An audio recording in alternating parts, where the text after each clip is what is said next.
Hey there, if you've ever stared at a product backlog that's a mile long, packed with amazing ideas, you know the feeling, right?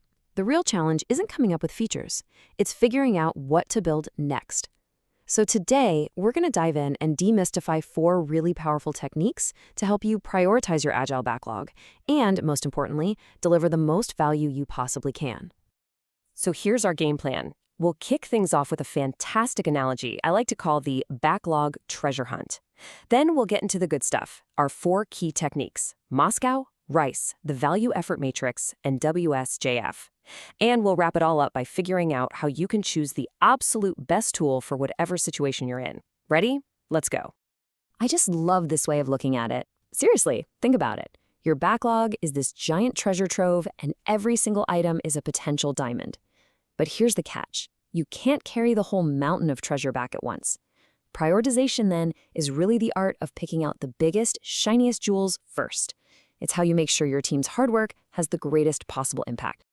Now, before we jump into the tools, there's a small but really important distinction we need to make. You'll hear people use prioritizing, but the official Scrum Guide actually prefers the term ordering. And you might wonder, why does that even matter? Well, prioritizing can sometimes make us think of just comparing item A against item B in isolation. Ordering is about stepping back and looking at the entire list, thinking about dependencies, the market, the whole shebang, to create the smartest possible sequence for delivering value. It's a subtle shift, but it's a powerful one. All right, first up in our toolkit is Moscow. This method actually came out of Oracle, and its superpower is its simplicity. It's designed to help teams make decisions and get aligned really fast by sorting features into just a few crystal clear categories. So what does it stand for? Well, you've got your must-haves. These are totally non-negotiable. Without them, the product is basically broken. Then come the should-haves. These are super important and add a ton of value, but they aren't showstoppers.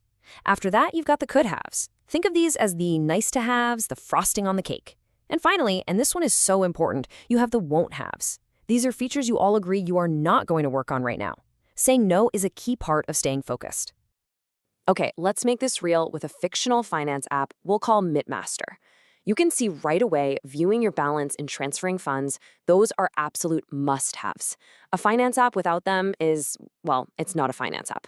Setting savings goals, that's a should-have. It's a huge feature for keeping users engaged. And then things like setting up recurring transfers or exporting your history, those are could-haves. They're great for sure, but they aren't part of that core essential experience. Okay, let's move on to our second tool, RICE. Now, if Moscow is all about quick and clear classification, RICE is about bringing in the data. It gives you a quantitative score to help you make decisions that are a little more objective. So what does RICE stand for? Well, Reach asks, how many people is this actually going to touch? Impact asks, okay, but for those people, how much will it matter? Confidence is basically your team's gut check. How sure are we about these numbers? And finally, effort is the price tag. How much work is this actually going to take? And here's where the magic happens. You multiply reach, impact, and confidence together, and then you divide that whole thing by the effort. What you get is a single, clean score for every feature. It's a fantastic way to balance the potential upside of a feature against the actual cost to build it. Let's head back to our MintMaster app. When we start plugging in some estimated numbers, and you see SP for effort there that just stands for story points, a common Agile way to estimate work, a really clear list starts to take shape. View account balance gets a massive score of 333. Why? Maximum reach, maximum impact, and pretty low effort. But here's what's really interesting. Look at export history. In Moscow, it was just a could-have. But here, because its effort is so low, it actually gets a higher RICE score than the other could-have, recurring transfers. See how a different lens can shuffle the order? Our third technique is the Value Effort Matrix. And if you're a visual thinker, you are going to love this one. It's a dead simple 2x2 grid that helps your whole team see the trade-offs at a glance and spot the most valuable work right away. This grid just lays out your strategic choices so beautifully. In the top left, you've got your high-value, low-effort items. These are your golden nuggets. You should do these right now. Top right, high-value, high-effort. These are your diamonds in the rough, the big projects that need careful planning. Bottom left, you've got your low-value, low-effort items, the pebbles you can sprinkle in when you have some spare time. And that bottom right quadrant, low-value, high-effort, that's the danger zone. Those are the coal in the mine, money sinks you want to avoid at all costs. So if we plot our Mintmaster stories on this matrix, we get another fascinating insight. That export history feature, the simple could have from Moscow, it actually jumps right into the quick wins quadrant right next to our top must-have. And why is that? Because its effort is so low. This is what the matrix is so good at. It visually screams at you about those easy wins that might otherwise get lost at the bottom of a long list. And that brings us to our final technique, weighted shortest job first, or WSJF for short. You'll see this one a lot in big frameworks like SAFe, the Scaled Agile framework, and its primary focus is all about one thing, the economic impact of delay.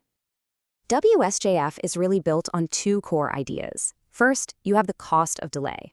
This sounds complicated, but it's just asking, what's the price we pay, in money or opportunity, for every week we don't ship this thing? It's a mix of user value, business value, and pure urgency. The second concept is much simpler, job size. That's just how big the task is. And here's where it all comes together in this simple but powerful formula. You take that cost of delay and you divide it by the job size. The point of this is to find the tasks that give you the most economic bang for your buck.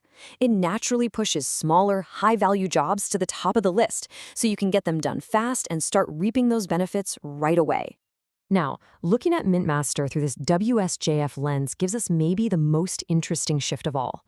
Check out transfer funds. It has the highest cost of delay by far, a 50. But because its job size is so big, its final score gets pushed down. It forces you to ask a really tough question. What's the economic cost of not shipping something smaller but still very valuable, like view account balance, right this second? This method really puts the focus squarely on economic efficiency. Okay, wow, we've just unpacked 4 seriously powerful tools. But here comes the million-dollar question, right? Which one are you supposed to use? And the truth is, there's no single right answer. It all depends on your team, your project, your context. So let's put together a quick field guide to help you choose. And this table just lays out the trade-offs perfectly. Moscow is your go-to for simplicity and getting stakeholders on the same page fast. Rice is perfect for teams that love data and want an objective score. The value effort matrix is an amazing visual tool for sparking conversation and spotting those quick wins. And WSJF is the king when you're in an environment that's laser-focused on maximizing economic value over the long haul. So, at the end of the day, the real skill isn't just memorizing these techniques. It's knowing which one to pull out of your toolkit for the right situation. Each one gives you a totally different lens for looking at your backlog. So now I'll turn it back to you. Think about your own treasure trove of ideas. Which one of these tools is going to help you find and deliver your most valuable diamonds first?